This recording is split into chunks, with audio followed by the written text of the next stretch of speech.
Hello, everyone, and welcome back to the Very Cold Lasagna Podcast. I'm your host, Dylan Lasagna. This is the place bringing you all the filthy casual takes on the world of sports for you sports fans out there like you and me.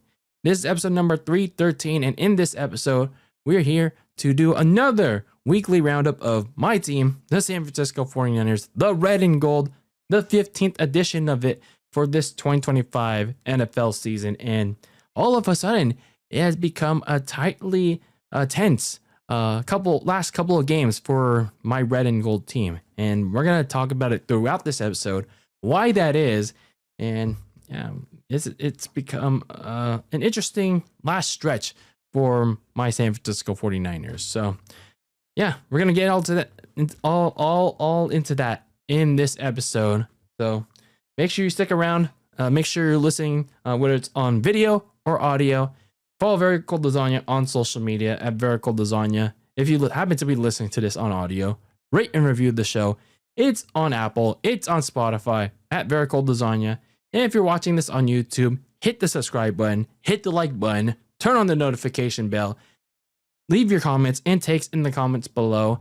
And the topic at hand is the red and gold weekly roundup, my San Francisco 49ers, and what has happened in week 15 and the upcoming week 16, and share this podcast with your friends, share this podcast with your neighbors, share all this good stuff, whether it's good, bad, or ugly, with this filthy casual podcast entitled Very Cold Lasagna.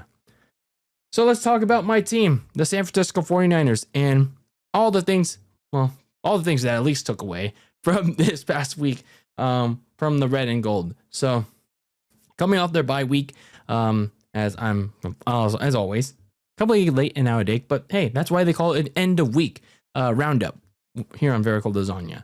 So last week, from my team, they were coming off a very late bye week, one of the last 4 teams to take their bye week, and kind of deservedly so, and earned, given all the injury mania running wild with this team. Like, what else is new? As they took on the Tennessee Titans, they had 2 weeks to prepare for this game, and yeah, this was the last team that they had to face before a tough 3-game stretch. Like, I'd say no game is easy, but yeah, I guess you could say in air quotes, easy before this tough 2-game stretch. So when it came to this game, it seemed like it's gonna feel that way. But as I'll discuss from the Niners POV, yeah, things got a little tense towards the fourth quarter, and then they managed to pull away. But we'll talk about it when we get to the Niners POV, because as always, when we come and talk about these Niners recaps, we have to talk about from the Titans side of things, the opposition POV. So this week for the Tennessee Titans, they honestly did when it comes to the Tennessee Titans, they're not a great team. They have a lot of flaws all around. It has not been a positive season for them, but they were coming off their second win over the skid marks, aka the Browns.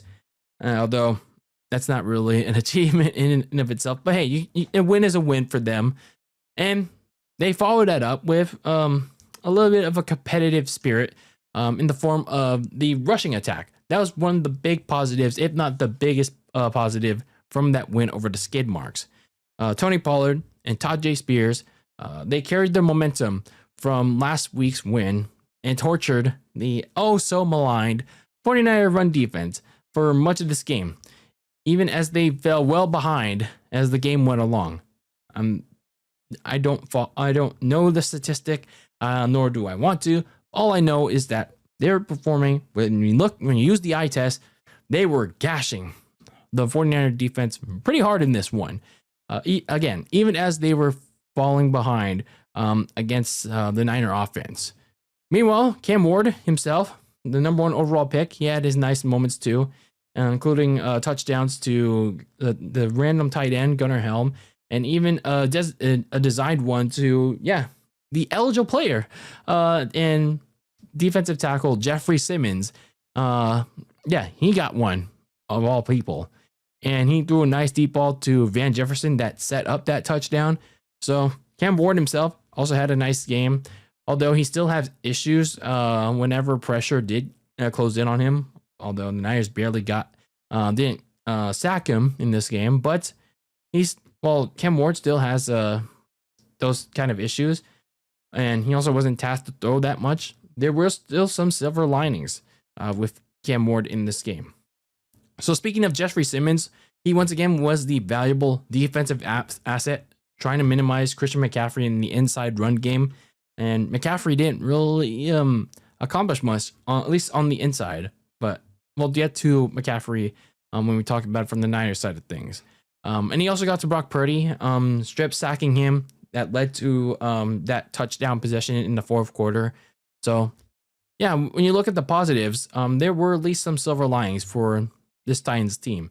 Unfortunately, they got into a big deficit, like pretty throughout the game, and they're just so talent deficient all throughout this team that that's pretty much has been through throughout the season. It was just too much to overcome. The defensive back end, they had trouble keeping up with Brock and the Niners offense, and they suffered multiple injuries in the secondary. Joey Sly missed another field goal. Cam Ward missed on a couple of third down throws, and there were some untimely drops from the receivers. So, yeah, there were multiple chances for them to rally back in this game, pull off another upset, especially against a team trying to contend for a playoff berth. But, yeah, they ended up losing this one. And that's pretty much been the theme of the season again. It bit them in the butt. The talent deficit on this team and a lot of missed opportunities that came to bite the Titans in the butt. But again, the silver linings from this loss, and while there aren't many for this lowly Titans team, was the rushing attack of Tony Pollard and Tajay Spears, Jeffrey Simmons, who I think could be in the Pro Bowl this year, even though the Pro Bowl is not really much of an accomplishment in my opinion. But hey, he could be a Pro Bowler whatever it's all worth. And Cam Ward, he had a couple nice moments. Meanwhile, for my San Francisco 49ers, they started off pretty strong. They started off pretty strong in this one, and they kept the train rolling in this game. It didn't start off pretty. Like on the very first play, because they didn't call a illegal hip drop tackle. Yeah, the hip drop tackle that the NFL Players Association, or like the league, they've been trying to get rid of that because of, I don't know who exactly did that a couple years ago, like 5 years ago or so ago. But yeah, they've been trying to enforce, police hip drop tackling, but yet. In the very first play for the 49ers offensively, Ricky Pearsall got hip drop tackled, but they didn't call anything. They didn't flag Ricky. They didn't flag whoever was hip drop tackling him. So if they're gonna enforce police no hip drop tackles, what's the point? What's the point of even having that? Like, I didn't get that. But hey. Ricky Pearsall, he still was playing for most of this game, although he did have to come out towards the end of the game. And before coming out of the game towards the end, he had his best showing in his short career, with putting out wide open catches and connecting with Purdy on key downs and also deep balls. So that was pretty good for Ricky Pearsall, especially in a year where he again was also injured for a lot of the season. Meanwhile, for Brock Purdy, I believe he also had his best showing this season, although it's a very small margin given that he is out for 8 games. And yeah, he looked much better. He seems more healthy and more mobile with the turf toe injury that he's been dealing with all year. Other than a strip sack from Jeffrey Simmons, he was scrambling, he was dancing all around the pocket and all around the field. Against the Titans front four. On the passing side first, he was pretty much firing on many cylinders with the main guys, obviously, George Kittle, CMC, We'll talk about CMC in a bit. Juwan Jennings and Pearsall. They were all working together to stretch the field for a lot of this game against a beaten up Titans secondary. So speaking of Christian McCaffrey, he didn't really do all that much in the run game because of Jeffrey Simmons really locking up the inside run game, and nor did Brian Robinson Jr.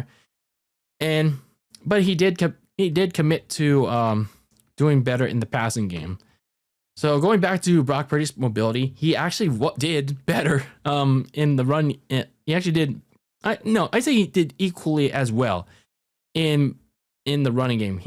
I think he was the leading rusher for this team, and he used his legs for a whole lot. Probably the most mobility we saw from him all season. He used his whole legs a lot. He ran for a lot of first downs, with not too much concern. There wasn't too much concern of the turf toe, which is a good thing. Yeah, probably playing his best game pretty much all season. Again, not a large sample size, but hey, you take it what you can get it, especially in an important final stretch for this team. So an encouraging sign for this offense. What's not encouraging though, because this offense needs to have this kind of performance off the bye, because certainly the defense didn't get the memo of having an important performance, because my God, this defense, as I feared going into this game, somehow got cooked. Sorry, I've been watching a lot of the Rock story of like various Rock versus X, Y, and Z videos in the last couple of weeks. But anyway, sidetracking, they got cooked, and what the Rock was cooking, by a weak Titans offense that often tried shooting itself in the foot with penalties. As I mentioned on the Titans POV side of things, Tony Pollard, Tajay they speared through the 49ers run defense, or the lack thereof, mind you. And the Niners secondary was missing their assignments. They were blowing tackles again and again and again on a bunch of Titans random receivers, including a touchdown to a guy who I've never heard of before. Gunnar Helm. Like, I had not heard of that guy before. And then after Purdy got strip sacked, they allowed Van Jefferson to get a deep ball from Cam Ward, who, in fairness, it was one of Cam Ward's nicest passes in the whole year. And then they let Cam Ward scramble around, dance around like Purdy has been doing for a lot of that game. And then they let Cam Ward chuck a ball down to, of all people, Jeffrey Simmons. Embarrassing shit by this defense. But to single out one person specifically, Malik Mustafa, the safety, he is horrible. He was horrible all game, like leaving guys open, letting Cam Ward heave that deep ball, and obviously the touchdown. I keep pointing out to that game, those two plays, but he was particularly bad in this game. I know he's a really rough tackler. He like really hits hard, but I don't know, something about him has really been off when it comes to coverage. I mean, hopefully he can rebound, but that game was not it. And then the pass rush barely got to Cam Ward. They got no sacks on that man, despite a talent deficit on that offensive line. But they did adjust in the second half. Still no sacks, though. They got more pressure on him. And the Titans offense, though, they just couldn't capitalize on their positive momentum. They had to threaten the Niners in the fourth quarter, and they caved. They caved on the Niners. So overall, when you look at how the Niners did in this game, they had the best showing on offense, but I'm still really concerned about that defense. Whether they get some of their guys back, I still have a lot of concerns with that run defense. Some of their secondary, it's pretty alarming. Like when you can't put away like convincingly a struggling team, and the Titans aimed for a top 5 pick. That is very concerning for a team like looking to get a playoff spot, not just a playoff spot, but at a 5, 6, maybe even the division playoff spot. As for crazy as that sounds. So, final thoughts on this game. Again, looking at it from the Titans POV perspective. Again, for as bad as they have been all season, there have been some. I don't know if I say encouraging, but there were some positives in this game. The run game continued to thrive. Cam Ward had a few bright spots. The issue is that there wasn't much else, as has been the theme all season. But again, you have to pick where you could choose with this Titans team. When it comes to positives, but they just couldn't capitalize on their momentum swings, especially in the fourth quarter where they were starting to get hot, but it cooled off like when they got their hot momentum in. For where they are, though, this is probably a good thing that they ended up losing this game because, well, where they are in the draft standings at 2-11 or 2-12 right now, this is probably a good thing for them because, well, you go and get your top 5 pick. Sure, you're competing, but you're still losing. You still want to get at least a top 5 pick for next April. Meanwhile, for my San Francisco 49ers, again, the good news was that Brock Purdy looked the best that he's been all season, albeit small sample size, by the way. The rest of the offense also looked particularly good. In fairness, it was against a bad team in the Titans, but as I mentioned in my Week 13 overall recap of the NFL season on the last episode, it has to be fair to all sides for those teams too. The bad news is that his defense still sucks donkey dick. Even if they were gonna get guys back for this game, and that's sad. That's sad that defense couldn't keep a lowly Titans offense, especially when its own offense began to run away with this game. It couldn't keep that lowly offense down. The run defense especially, it really disappointed me. But no, just the Titans offense overall. They scored 14 unanswered in the fourth and game within 10. That's bad. That is bad. But man, just imagine next week when they go to Indianapolis on a Monday night. If the defense plays like they did against the Titans of all teams, play like that for all 4 quarters, Jonathan Taylor is going to run all over that run defense's ass. And who imagines what can happen in the next week against the Bears, the next week against the Seahawks. And if they make the playoffs, what's going to happen there? But again, you got to take some of the good with some of the bad. And we're going to certainly do that again next week when they go to Indianapolis, when they play on another Monday night game, this time against, yes, Phillip Rivers and the Indianapolis Colts. Yes, no Danny Pennies, no Daniel Jones, no, Phillip Rivers and the Indianapolis Colts. So 5 years away from football, Phillip Rivers made his anticipated, for at least some people, return to football. But it was a mostly inept offensive game against the Seattle Seahawks in Seattle that mostly consisted of field goals. Phillip Rivers scored the only touchdown of the game for the Colts. But yeah, but the game, the end of the game saw Sam Darnold answer Blake Goopy's of the Colts his field goal with a game-winning drive to get his own kicker, Jason Myers, get the game-winning and go-ahead kick before the Seahawks defense intercept Phillip Rivers to win the game 18-6. So Phillip Rivers didn't particularly look bad in this game. He was still making some passes, but a lot of the passes were floaters, short passes. So he was moving the team down the field. It was just very slowly. It was just like a very slow moving offense.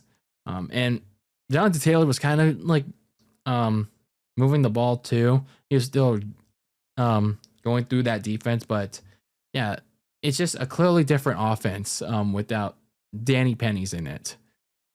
So, as we look towards this game, as we look towards the Niners, who are eligible to clinch a playoff spot this week, but prior to that, they didn't really get any help.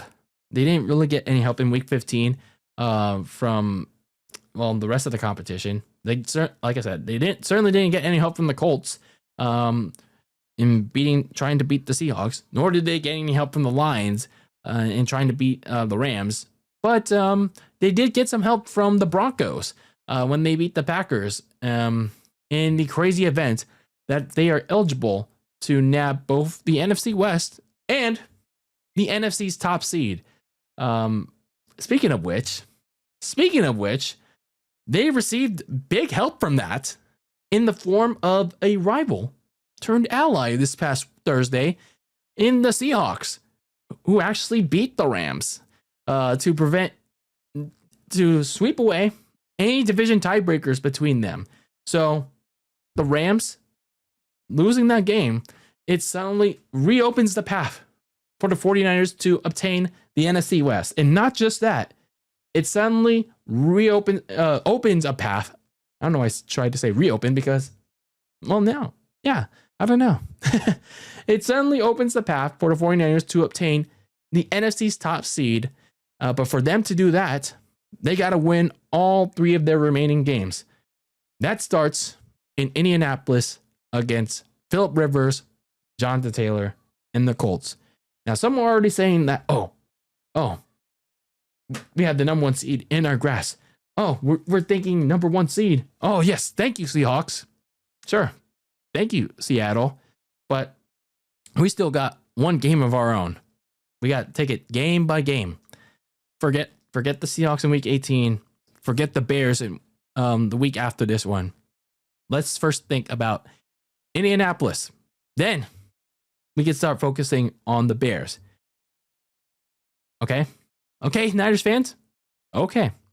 Yes, the dream will still be alive, but it won't be if they can't beat, if they don't beat the Colts on a Monday night. So some players to watch for this game is obviously that horrid defense, mainly the run defense. And we'll talk more about this again when we get to the keys to victory. Ricky Pearsall, he has a 50-50 chance to play in this game after suffering some injuries that we'll talk about. But if he doesn't play in this game, then it's on the other receivers to step up in his absence. And hopefully Kyle Shanahan and Brock Purdy will plan accordingly.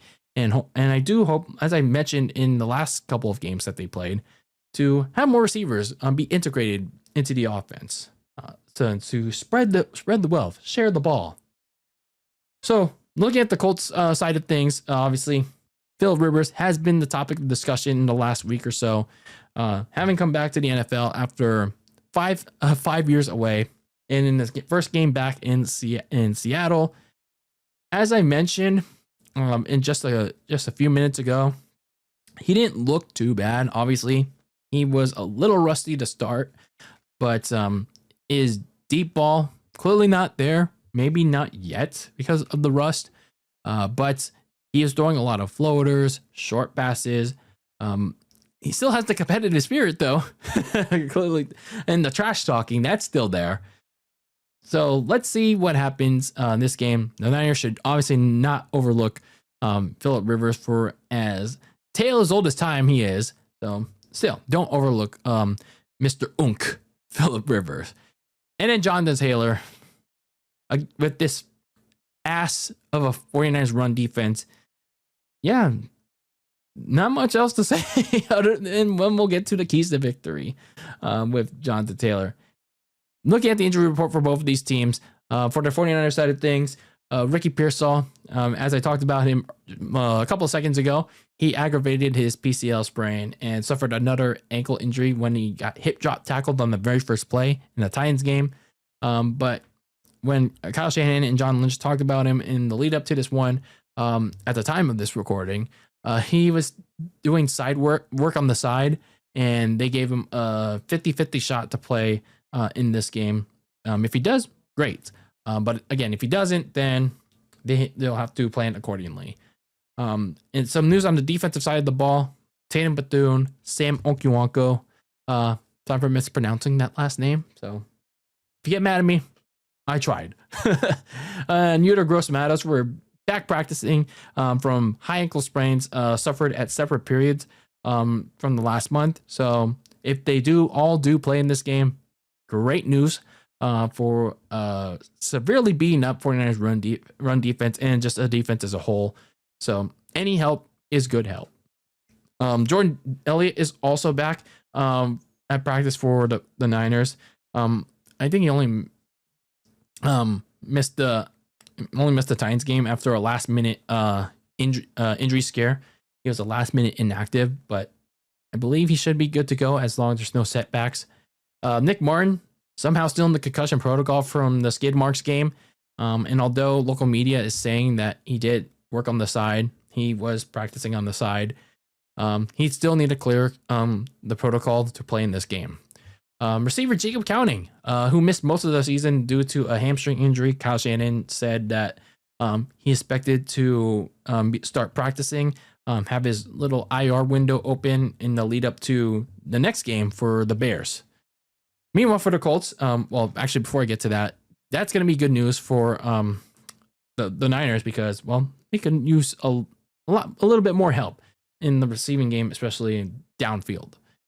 Now going on to the Colts, receiver Alec Pierce is expected to play despite dealing with an Achilles injury. He's had a much more expanded role in the offense because of what's his name, Michael. Can't remember the name, but anyway, the other guy's name, the other top receiver's name. But he's had a more expanded role in the offense, so keep that in mind. I'm sorry for not remembering names. I have terrible memory. Former 49er DeForest Buckner, who missed about a month with a neck injury, he's expected to return returning from IR, and he's been having 2 full practices. So yeah, he's going to be back for this one, and that'll be a major boost for the defensive front for the Colts. Sauce Gardner, who got traded a month ago, he may not play in this game. He has you never know kind of chance to play with a calf issue that caused him to miss the last 2 games. So that'll be another bummer for the Colts. Now keep in mind, the secondary is already missing Charvarius Ward, former 49er by the way, who is on season-ending IR as a precautionary move because he suffered his 3rd concussion of the season. He's already had 2 prior to him getting his 3rd one. So yeah, there's a big oof. But hopefully, yeah, Charvarius Ward will be okay. But overall, when it comes to this defense, the secondary, it's not in a great place right now. Especially, Sauce Gardner getting injured. Offensive lineman Bernhard Rainman. He could also be out for this game with an elbow injury that he got from the last game in Seattle. And if he's out, that leaves the Colts with a little less depth on the O-line. So, yeah. Well, some good and some bad for both of these teams. Now looking at the keys to victory for both of these teams, for my 49ers, going back to Jonathan Taylor, you gotta slow this man the fuck down. With this shitty run defense, oh boy, that is such a tall task to do, pal. And keep in mind that Jonathan Taylor hasn't had as explosive of a month as he's had much earlier in the year, mainly because of facing tougher teams like the Chiefs, the Texans, and then Seattle, and then they lost Daniel Jones to the Achilles tear. But yet, here they are. This run defense that is called the San Francisco 49ers is buns. It is pure butt cheeks. And if it doesn't get at least 2 or 3 or any of the 4 guys that I mentioned in the injury report, Jonathan Taylor's going to run them up the ass. And it's not going to really require much from Phillip Rivers to do much of anything in this game if Jonathan Taylor goes on a tear. Yeah. If you thought Tony Pollard and Tajay Spears did well in the last game. It could get a lot worse for the 49ers if they let Jonathan Taylor do pretty much anything and everything on them, if they don't collectively come together to slow him down. In the passing game, you got to spread the wealth on offense besides the main guys, as I touched on in the last game, in the last game as well. Colts defense is going to do anything and everything probably to sail out and stop Christian McCaffrey and probably George Kittle too. So Kyle Shanahan and Brock Purdy, maybe they should adjust their game plan to get other people involved. Like I said, as I previously preached in the last couple of games. So Jawan Jennings, he has finally rediscovered himself, but we need to see more guys like Kendrick Bourne, Demarcus Robinson. Jacob Counting's obviously not there yet, but maybe next week against the Bears, but not looking too far ahead. Also, where's Jake Tungus? Big Jake Chungus. Like early in the year when Mac Jones was playing. Like, I'd like to see more of him. I'd like to see more of Jake Big Chungus. And get a variety of others to confuse that Colts defense that won't have Charvarius Ward, that won't have that might not have Sauce Gardner. Confuse this defense by utilizing other guys besides the main ones. For the Indianapolis Colts, as I touched on from the 49ers POV, confuse and ram Jonathan Taylor down the 49ers run defense. Taylor is due to explode at any moment after a tough month. So maybe having a weak 49er run defense and having a solid to good offensive line of his own could provide that for him, especially to limit his Phillip Rivers limitations, whether it be rust or his age. And then defensively, you got to limit Christian McCaffrey to challenge and force Brock Purdy and Kyle Shanahan into a passing-only offense. The return of DeForest Buckner should help with that. But it's important to sail out and stop CMC to force Kyle Shanahan's hand into making Brock Purdy as in this offense into a passing-only one. Again, you also can't discount stopping Brock Purdy from running and being a mobile quarterback too. So you gotta also take that into account. So interesting 3-game stretch on hand for the 49ers as they're suddenly in the hunt as well for the number 1 seed, for the NFC's top seed. But you gotta take it game by game first. But the window is suddenly opened thanks to the Seahawks. But as I know I keep going on a hamster wheel. The Niners have to take care of business first with this first of 3 important 3-game stretch that starts with the Colts under the bright lights of Monday night for my 49ers, and that starts with the Colts. And hopefully they don't overlook them too, for as beaten up as they are, for as they have an unk of a quarterback in Phillip Rivers. Please do not overlook this team. They should know what's on the line. They should know what's at stake. They can clinch a playoff berth with a win. Like this is their playoffs. Their playoff run basically starts right now. They win this game. They get a playoff berth, but then they win the other, and then win the other. This pretty much is their playoff run. They got to start going on a run right now, starting with this game, pal. They got to lock in and go all in. I don't want to say go all out because we're not quite there yet. But you got to go all in on this game. Win this one first and worry about the other when it's all said and done. That's my terribly ill-advised motivational speech for you this week. So just beat the Colts. Just beat the Colts. Get your playoff berth in, and then we'll recollect, get ourselves together after the Christmas holiday for another edition of the 49ers Weekly Roundup. And if they somehow lose to the Colts, I won't be a happy camper after Christmas. I'll be a sad sack with some coal. So let me know your thoughts on the 49ers Week 15 win over the Titans and this all important Week 16 a matchup against the Indianapolis Colts that'll start an important 3-game stretch as the Niners look to try and win things, win all their games, win out so they can not only win the NFC West, but also try to obtain the NFC's top seed, which will be very important to them. So let's hash it out in the comments on YouTube. And if you want to slide into the DMs on my socials, do that too.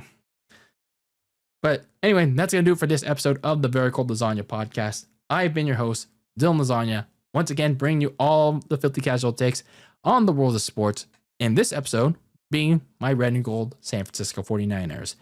And until the next one, keep the lasagna very cold in the fridge with your takes on the world of sports. And until I see you when I see you in the next one, peace out.